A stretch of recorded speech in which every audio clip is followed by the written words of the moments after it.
có lại quyển số đấy. Quyển số ai nhỉ?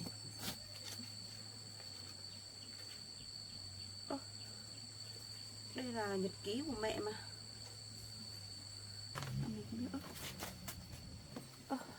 Sao lại có tấm ảnh ở đây nhỉ? Sao có nhật ký này có tấm ảnh nhỉ? Ảnh này của mẹ mình mà, chứ còn trẻ mà. Chẳng nghĩa đây là bố mình à? Sao mẹ lại viết những dòng chữ nếu mà mẹ không qua khỏi? Mẹ con bị không biết mẹ vì làm sao mà phải giấu giếm mình như vậy. Mà mẹ ơi, cho con hỏi một chút, thì cái tấm ảnh ở trong nhật ký đấy là của ai mẹ? Ảnh nào con? Là cái ảnh để trong nhật ký ấy mẹ, để con lấy cho mẹ xem. Sao hôm nọ mình là sơ ý thế nhỉ? Mình nhớ mình lấy tấm ảnh ra xem nhưng mà mình cất không, lại không được cất, trong đây lại có vô tình thấy Hùng nó lại nhận được cái tấm ảnh này. Cái tấm ảnh này là bố của con thật là mẹ? Vâng, bố của con mà. Sao mấy lâu nay mẹ lại cũng không nói cho con biết mẹ có tấm ảnh này nữa. Giờ con mới lần đầu tiên nhìn thấy mặt của bố đấy mẹ ạ.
Cái quả này nhựa rất là nhiều.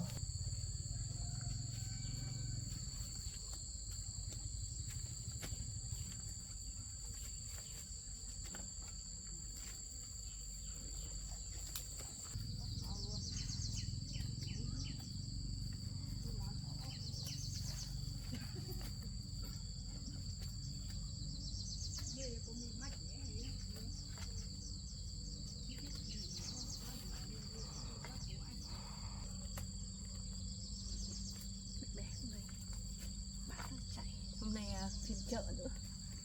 Ở đấy xong mình đi bán ở chợ.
đợt này không được quả dài thôi, đợt này quả ngắn hơn đợt trước.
Quả gì già.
trời mưa mình cũng đi muộn, chợ cũng gần tan hết rồi.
Nhặt hết đi, cái này còn ngon hết lên rồi thì con ăn được.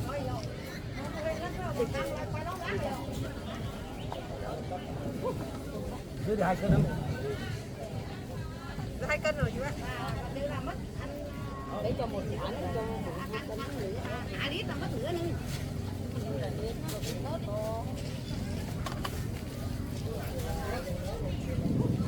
Nhiều mà. Cái này cần 2 cân. Một bay đang mới đi nắm. Cho cái này vào đi mẹ ơi. Chuyển khoản nhé.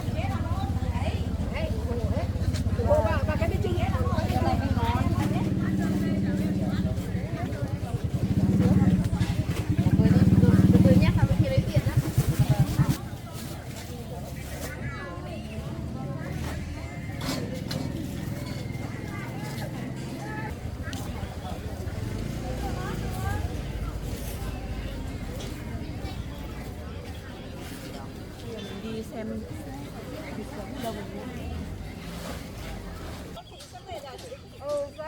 cho đất hoàng đi.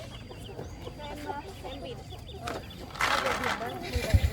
Còn cái bầu biển bé kia 15.000. Lấy cái này lấy cái lấy nốt cái này.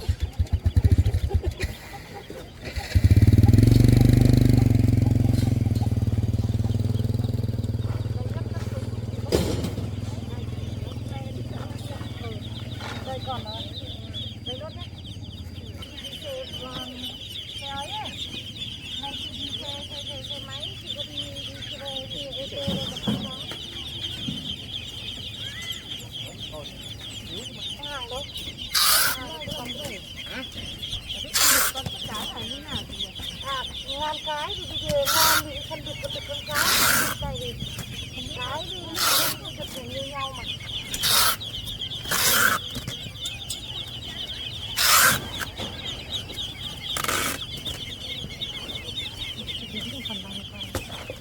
Em đứa này chị đến.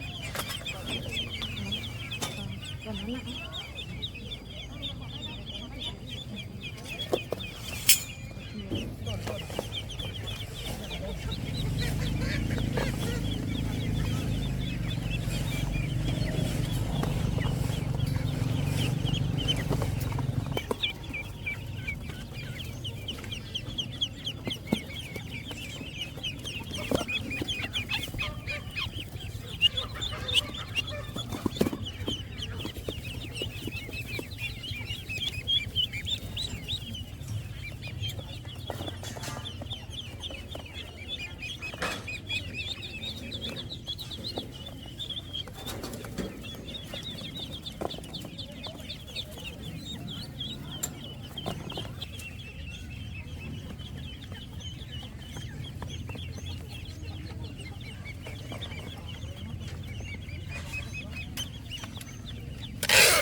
Cái này em về em nhỏ và mùm nó mỗi con 2 giọt.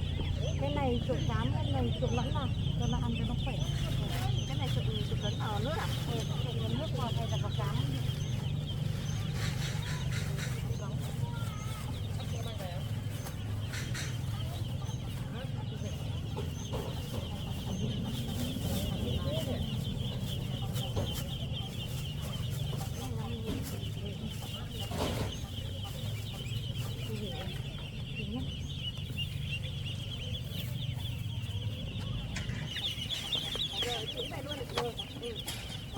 Lúc này sóng rồi. Cảm ơn nhá. Em đi luôn đây. Cảm ơn nhá.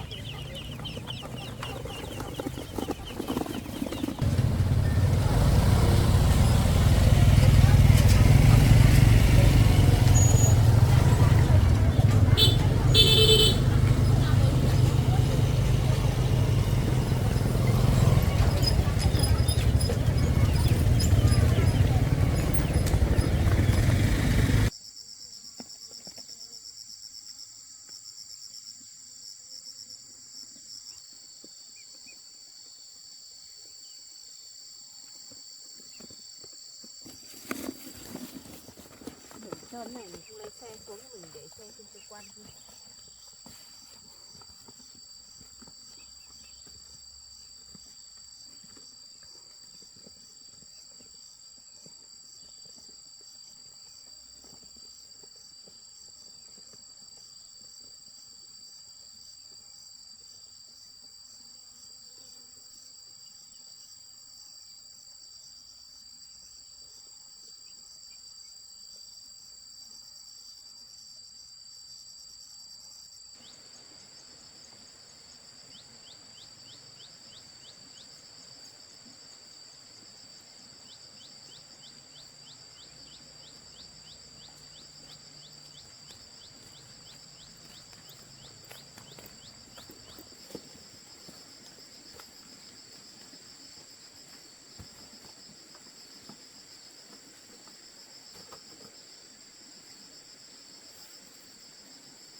ở ngoài nữa chứ.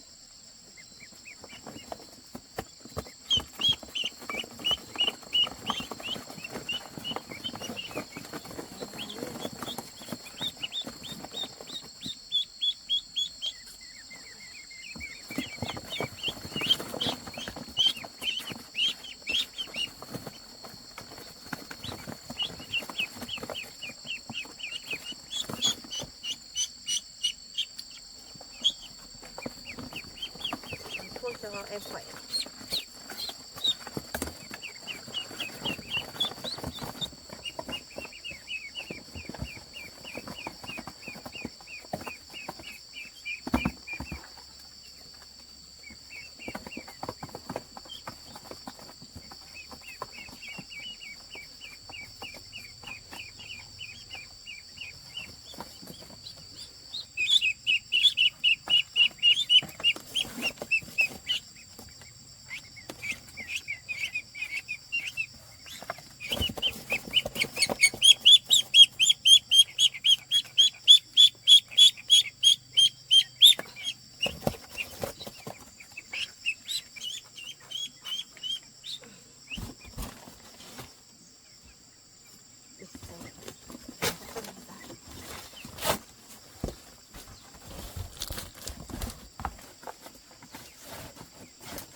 Đến nước đã, tốt đi ạ.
Em mà ăn chồng lớn nha.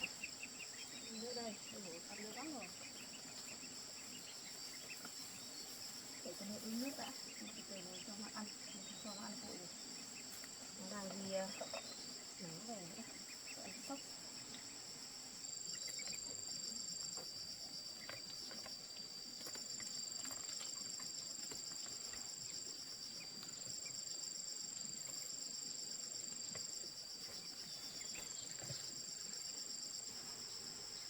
Giờ mình cứ bắt bằng ngày con để nuôi xem như nào đã, thế nào được thì mai mình sẽ lấy nhiều hơn để mình nuôi cả gà nữa.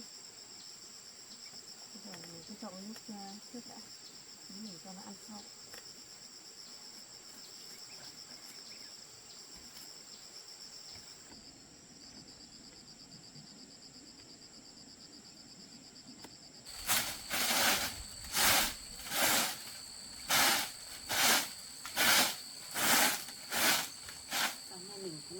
Đi chợ sớm nên có việc kịp quét nhà.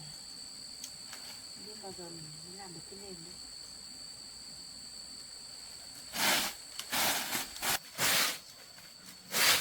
Những áo vẫn còn rất là cứng đồng. Khi nào mình làm được cái nền đấy.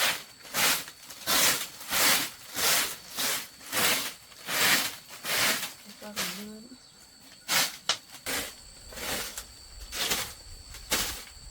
May mà hôm qua mình cửa này phải chắc chứ, chắc một cái cửa chẳng bung ra là biết hôm nay mẹ có về không. Hôm qua mình cũng điện cho mẹ, bảo mẹ là tình hình như thế.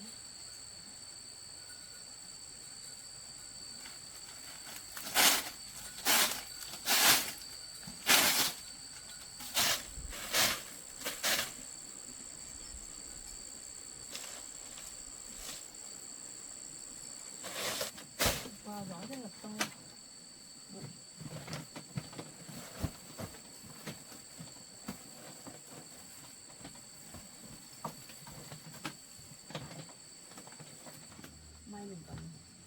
trên đỡ bụi.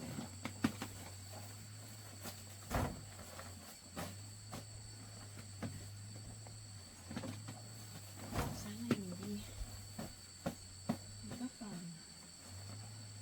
bụi, bụi thì rất là nhiều luôn. Cái gì nhỉ? Cái gì nhỉ? Sao có lại quyển số đấy? Quyển số ai nhỉ? Có phải của mình đâu. Mình có quyển sổ này từ bao giờ?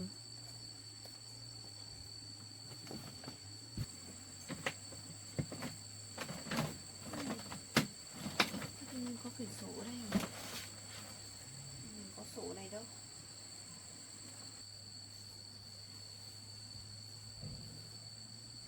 Nhỉ? Của ai nhỉ? Thế mình cứ thử mở ra xem.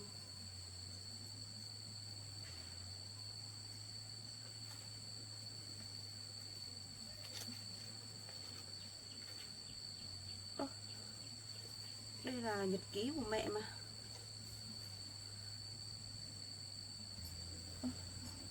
Mẹ cũng có nhật ký à? Mẹ để từ đây lúc nào mình không biết nhỉ? Mẹ viết gì đấy?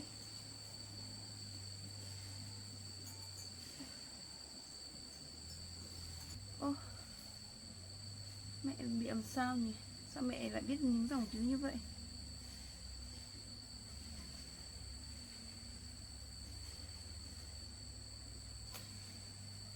Ô, sao mẹ lại viết cái gì này? Cái gì mà giá như điều trị không được. Mà mấy lâu nay mẹ viết những dòng tâm sự vào đây mà mình không biết. Mẹ mình bị làm sao mà viết những dòng nhật ký vào đây này nhỉ? Sao mẹ lại không nói cho mình biết?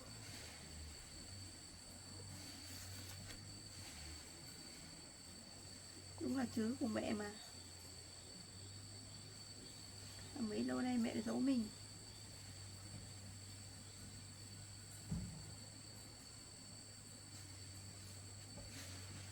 Những ngày qua mẹ cũng sống rất là vất vả, thế mà mình không biết.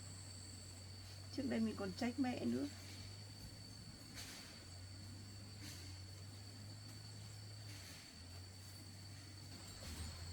Sao mẹ lại biết cái gì sau này mà mẹ có làm sao gửi gắm mình cho ai đấy?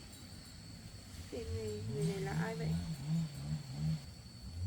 Bao nhiêu tâm sự mẹ cũng viết vào đây hết mà mình không biết. Sao lại có tấm ảnh ở đây nhỉ?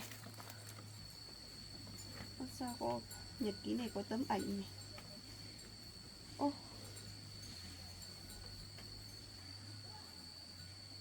ảnh này của mẹ mình mà, chứ còn trẻ mà. Ô, chẳng nghĩa đây là bố mình à?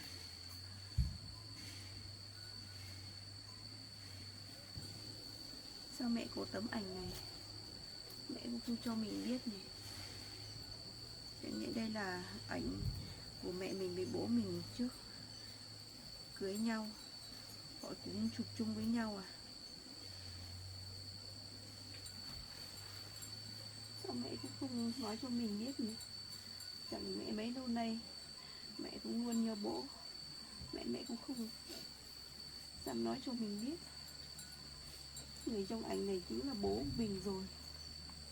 Từ khi sinh ra mình cũng chưa nhìn thấy mặt bố mình bao giờ. Giờ mình nhìn qua tấm ảnh này, có lẽ đây là bố mình thật sự. Mà chắc mẹ mình cũng có điều rất là khó nói, mình không nói cho mình biết. Giờ trong nhật ký này mẹ bảo nếu sau này mẹ có xảy ra chuyện gì, mẹ lại gửi gắm mình cho người có tên ở đây này. Chẳng lẽ tên người này là bố của mình à? Chắc mẹ cũng chịu bao nhiêu ấm ức Để mẹ mới biết những dòng chữ như vậy. Và lại mẹ cũng rất là thương mình nữa. Mà trước giờ đấy mình cũng luôn hiểu lầm mẹ.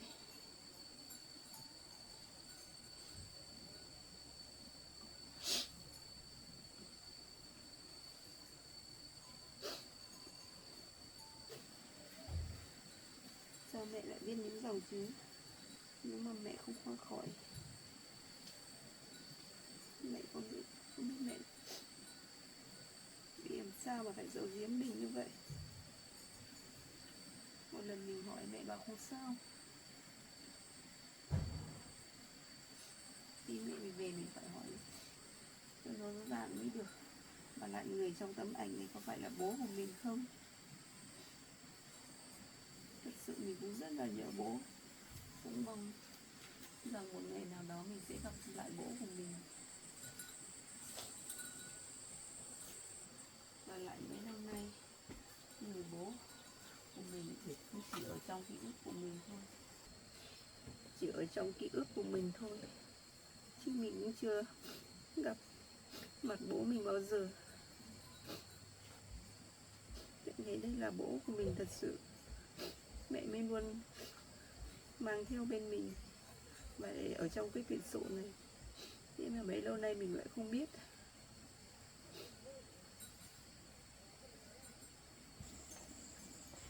Nếu mà hôm nay mình vô tình thấy được cuốn quyển sổ này thì mình cũng không biết.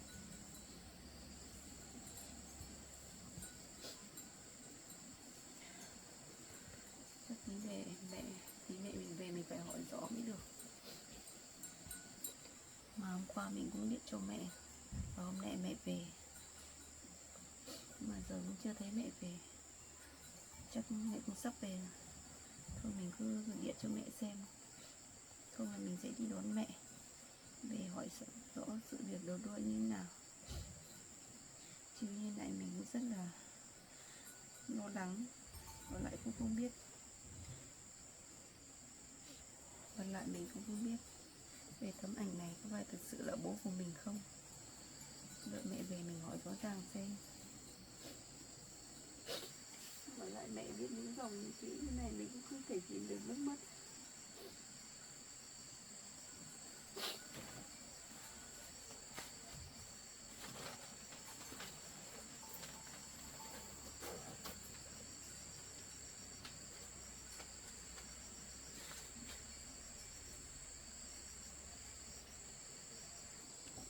Mình gọi cho mẹ mình đã.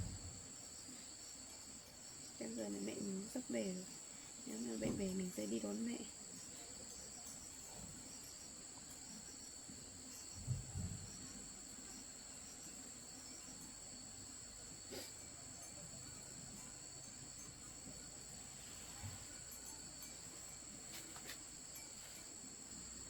Alo. Mẹ à, vâng con đây. Mẹ bảo hôm nay về, mẹ có về không? Dạ. Thế là mẹ vâng. Vâng, con cũng ở nhà mẹ. Dạ vâng ạ. Mẹ cũng làm về. Mẹ cũng bảo về chuyến tối cơ quan này rồi, mình cũng phải đi đón mẹ nữa.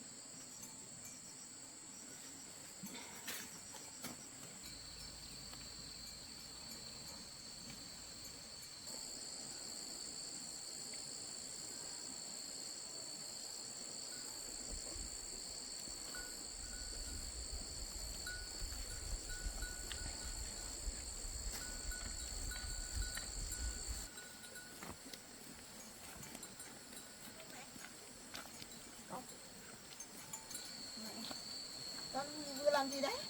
Con làm việc loanh quanh nhà thôi mẹ. Ngồi mẹ. Con ạ, hôm qua mẹ thấy con gọi điện mẹ cũng rất là lo. Thế sao con không lên chính quyền để báo cáo chính quyền như vậy để làm thế mẹ rất là buồn. Sao con cứ để như vậy? Nếu mà nó làm cho con quá đáng thì làm sao mẹ sống được con? Mình phải lên báo cáo chính quyền lên chứ. Mẹ ạ, lúc đầu thì con cũng rất là sợ nhưng mà con phải lấy lại bình tĩnh. con cũng cố gắng nói chuyện với em ấy đàng hoàng, nhưng không ngờ em ấy lại hành xử như vậy mẹ. Xuống đây đòi tiền không được, còn vào trong nhà còn phá đồ đạc nữa. Bảo thế thôi á. Dạ vâng. Biết là anh em nhà mình con ạ. Mà con là con gái nữa, nó làm thế là không thể chấp nhận được con ạ. Dạ mẹ, lúc đầu thì con cũng định lên báo chính quyền rồi, nhưng mà con nghĩ rồi mình làm như vậy thì em ấy sẽ bị pháp luật trừng trị, nên là con nghĩ bác thì một mình nữa, trong khi đó bác ấy cũng rất là thương em ấy. Nhưng mà em ấy xảy ra chuyện gì chắc bác ấy cũng rất là lo lắng. Còn trong khi đó bác ấy còn bị bệnh nữa, nên là con cũng thôi mẹ. Con cũng răn đe cậu ấy mấy câu là cậu ấy cũng đi. Hy vọng lần sau cậu ấy sẽ không dám xuống đây để gây chuyện nữa. Mặc dù cậu ấy con của bác mình thật, nhưng mà mẹ thấy sống bất hiếu lắm. Mẹ cũng chưa gặp bao giờ. Hôm nào mẹ sẽ lên, xong mà mẹ sẽ lên nói và răn đe mới được. Còn không để như thế vẫn không được. Dạ vâng mẹ. Hôm nào mẹ thử lên nhà bác ấy để nói chuyện với em ấy xem, có khi em ấy lại nghe lời mẹ. Nhưng mà con cũng thắc mắc một chuyện. Hôm qua em ấy vừa đi xong em ấy còn nói bảo là em ấy chỉ là con nuôi của mẹ của bác thôi. Mẹ, con cũng không biết câu chuyện được nuôi như nào. Lúc em ấy đi em ấy còn nhấn mạnh một câu là em ấy chỉ là con nuôi thôi. Thế á. Thế này mẹ cũng không biết được, bởi vì mẹ cũng vừa là nhận đi xét nghiệm thì nó nhận là bác thôi. Thì mặc dù con nuôi hay con đẻ thì vẫn là con của bác con ạ. Vì cuộc sống hai mẹ con mình không thể ở với nhau mãi được nữa. Mẹ cũng phải đi làm, thì con cũng phải hết sức giữ cẩn thận. Con là con gái nữa, ở một mình con cũng phải cẩn thận. Dạ vâng mẹ, con sẽ chú ý hơn. À con, cái đồi cạnh nhà mình đấy là chú ấy bây giờ cắt khai thác rồi à con? Dạ vâng ạ, nhưng mà con đi chợ về thấy các chú đang cắt cây, chắc là nhà bác cũng bán đồi cây này rồi nè. Thì đó. Thấy bác phát sạch hết cỏ rồi. Có các bác ở đây thì dám bò ở gần đây nữa nhé. Dạ vâng. Mẹ, ở đây thì ban ngày ấy, thì các bác các chú cũng đi làm nương hay qua đây ấy. Nên là con cũng không sợ mấy đâu mẹ. Hôm qua thì cũng có các bác đang phát cỏ ở đây thì con cũng nói mấy câu thì em ấy em sợ em mới đi ấy, mẹ. Đấy á, dạ vâng ạ. Thế em ấy xuống đấy làm gì? Xuống đây để đòi tiền con à? Dạ vâng, em ấy xuống đây bảo con có không cho em ấy vay một chút.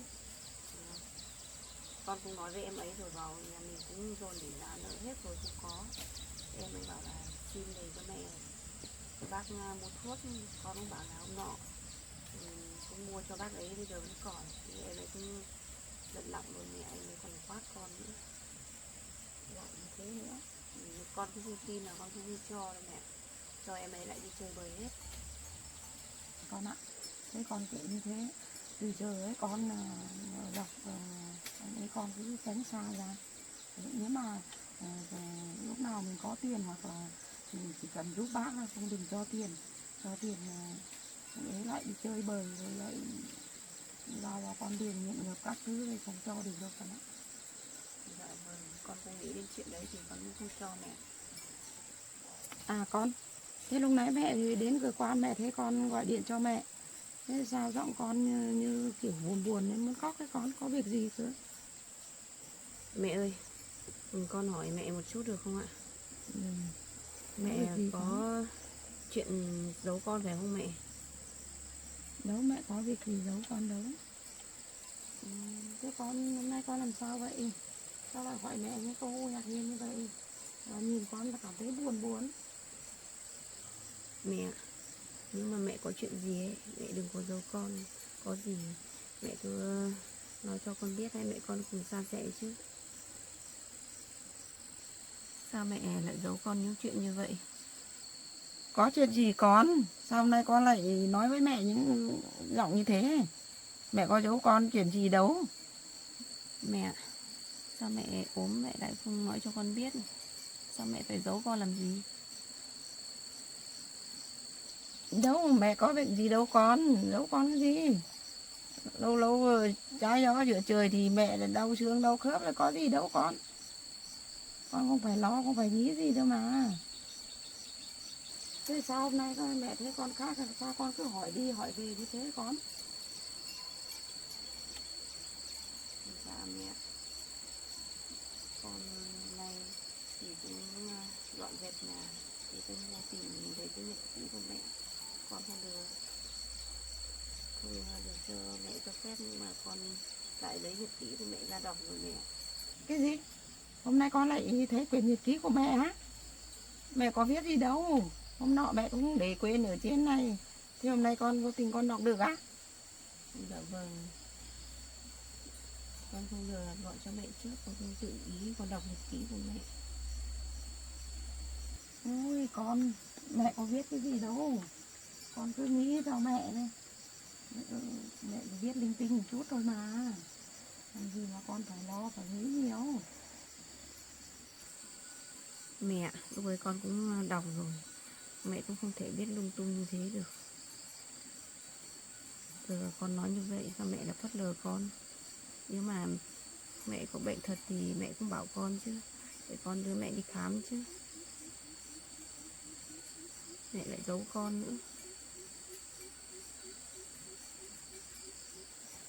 Con ạ, có gì đâu, mẹ kiểu có lúc đến là mẹ không ngủ được ấy, mẹ viết để phòng khi về nhà, con cứ nghĩ gì lung tung để ảnh hưởng sức khỏe.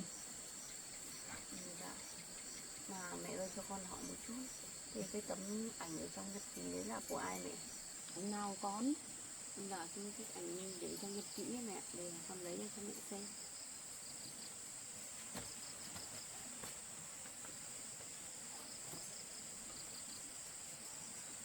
Sao hôm nọ mình là sơ ý thế nhỉ? Mình cũng nhớ mình lấy tấm ảnh ra xem, nhưng mà mình cất không, lại không được cất. Trong đây lại có vô tình thấy Hùng nó lại nhận được cái tấm ảnh này.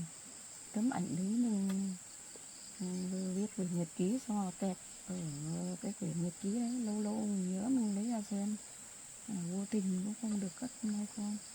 Hùng nó lại nhận được cái này. Ảnh ấy là ảnh ngày xưa với ông ấy cưới nhau. Thỉnh thoảng nhớ lấy ra xem mà lại quên hết, không được để cẩn thận. Rồi con gái là lại nhận được ấy.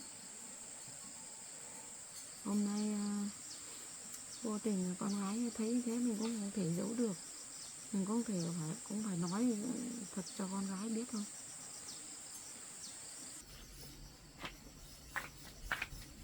Con ơi, lâu thế, con lại xem nào. Đây ảnh này mẹ, ảnh này con thấy kẹp ở trong cái nhật ký của mẹ đấy. Đây mẹ. Con à, ảnh này là ảnh ngày xưa mẹ với bố ảnh cưới của mẹ với bố đấy.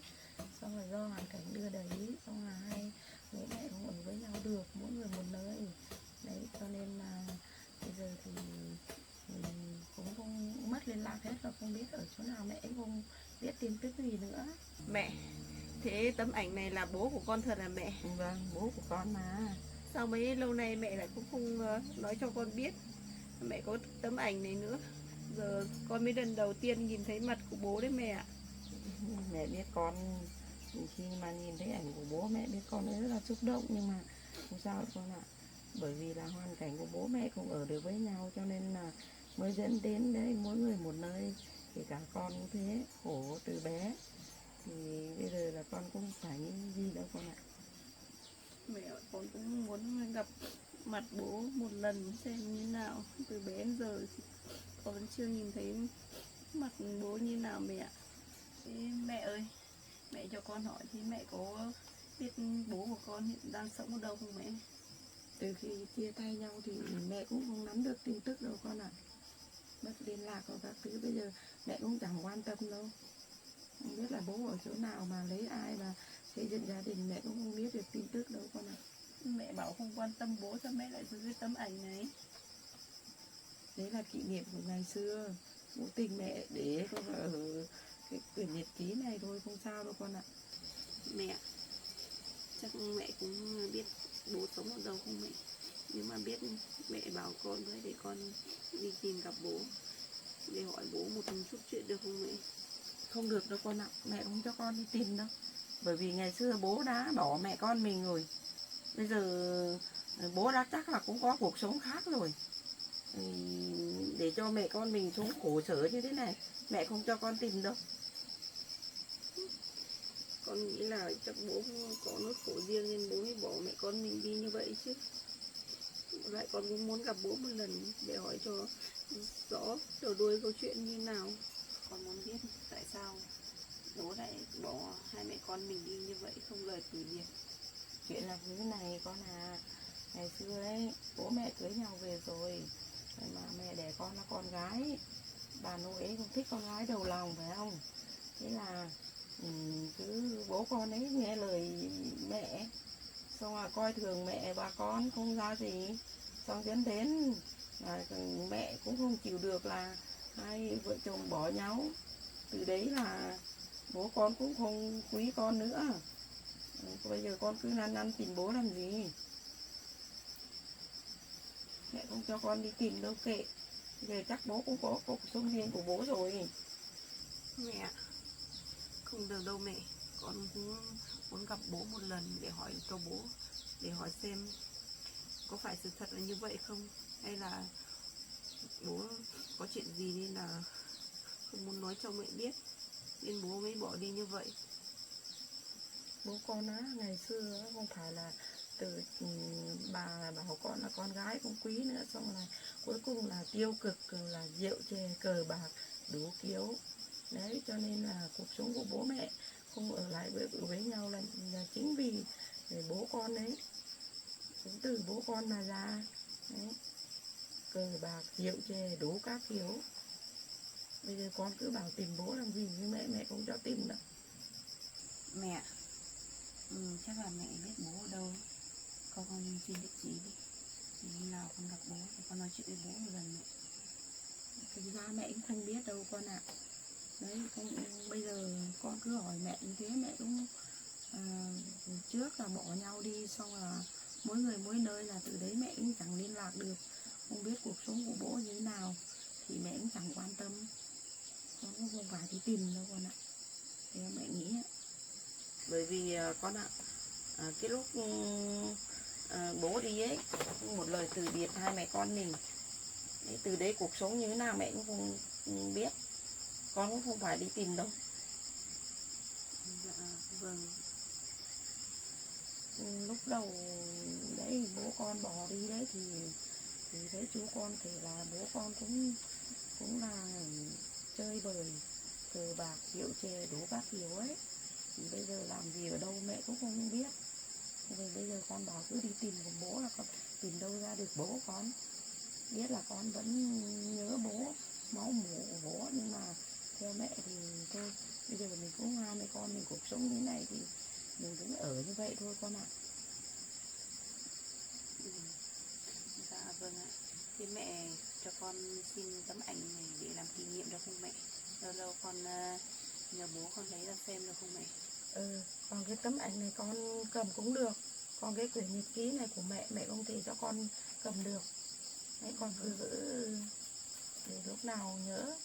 Cái đấy là con chỉ lấy ra xem thôi. Còn bây giờ đang bảo tìm bố là mẹ không cho con đi tìm đâu. Mẹ, con cũng xin lỗi mẹ vì con không được mẹ cho phép. Con đã đọc nhật ký của mẹ rồi. Con không sao đâu con ạ. Cái này cũng là nhật ký của mẹ. Hôm nay con vô tình con nhặt được con đọc thì cũng chẳng không sao đâu. Đấy là mẹ cũng buồn, mẹ viết linh tinh một chút thôi mà, có gì đâu. Mẹ, nếu mà mẹ có chuyện gì mẹ đừng có giấu con như vậy nhé. Con rất là lo cho mẹ. Giờ mẹ cũng có tuổi rồi, và lại con cũng không muốn cho mẹ đi làm nữa. Hay là mẹ ở nhà đi để con đi làm. Không sao đâu con ạ. Vì là hoàn cảnh của gia đình mình cũng rất là khó khăn. Đó, mẹ hôm nọ mẹ còn tạm ứng với cô chủ 3 tháng lương trả nợ của mẹ nữa. Bây giờ mẹ phải đi làm mà mới trang trải được cuộc sống của mình. Bây giờ mẹ thì nói chung là cái công việc thì cũng nhẹ nhàng thôi, không mang máng lo, con không phải lo cho mẹ đâu. Đấy, ngày một tháng mẹ vẫn về nhà phụ giúp con công việc các thứ. Con cũng muốn cho mẹ ở nhà làm chứ, hay là mẹ phải đi bảo với cô chủ để con đi làm thay mẹ. Không biết đâu con ạ. Cái này thì công việc của mẹ nhẹ nhàng thôi, con cứ ở nhà xong đi bán hàng các thứ, đi chạy chợ các thứ cũng được mà. Con nghĩ mẹ có tuổi rồi, con cũng thương mẹ lắm, con không muốn cho mẹ đi làm như vậy. Biết là như vậy rồi, nhưng mà không sao đâu mẹ. Bây giờ làm được thì phụ giúp. Hai mẹ con mình cũng làm thì cũng có gia đình không sao đâu. Mẹ con có một số nợ, mẹ cũng không cho con lo cho mẹ mãi được. Mẹ đi làm thời gian là trang trả xong thì lúc đấy là hang tính sau con ạ. Con cũng rất là thương mẹ, đi làm nào được. Không sao đâu con gái ạ, con phải mạnh mẽ lên. Vâng, may mà con có mẹ, có chuyện gì con cũng phải dựa dẫm vào mẹ mình ạ. Cố gắng lên con ạ, không sao đâu. Bây giờ xem nào, đi xem công việc con hôm nay làm được những gì nào. Vâng, mẹ ạ, hôm nay thì con cũng bảo đi chợ mua được vịt mẹ ạ. Nhé. Vâng. Hôm nay con đi chợ mua được vịt rồi à con, đi nuôi rồi à? Vâng. Mẹ đi xem nào. Chúc con mẹ. Thế á? Con mua về thì nuôi xem con được không? Vịt nuôi thì trống lớn con ạ.